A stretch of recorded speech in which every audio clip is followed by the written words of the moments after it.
Hello Kasangga, ika-day 104 na ng ating Kasangga Vlog Challenge. At kung ngayon lang tayo Kasangga nagkita, ako nga pala si Kasangga Jumil, ang machinist entrepreneur dito sa bansang Australia.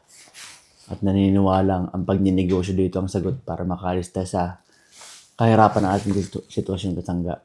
Kaya kung naniniwala ka doon Kasangga, pasok ko na Kasangga at samahan mo ako sa ating samahan sa ating Blue Apps sa KAUPE.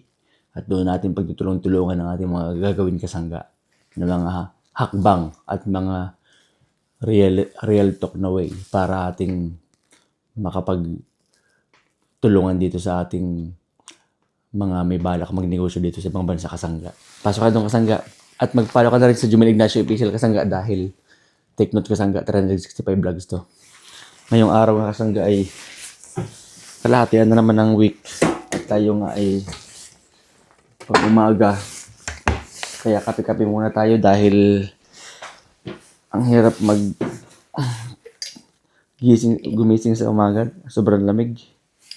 Kasagsagan na kasi dito Kasangga ng taglamig dito.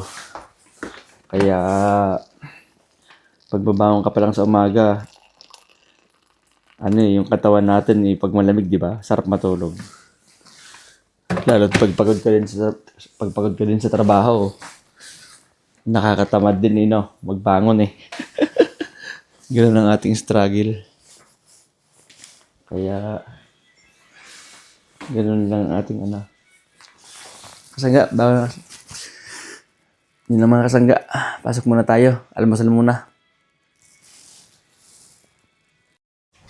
Mag-let us pray na bibi po.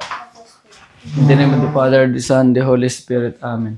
Bless us, O Lord, in this day gift we share about to receive from thy bounty through Christ our Lord. Amen. In the name of the Father, and the Son, and the Holy Spirit. Amen. Ano mo na yung kanin na yan? Ha? Ano yan? Kain na! Kaya na Kasangga. Nagluto si Mumi ng best in the world na munggo. Namnamin. Kain tayo.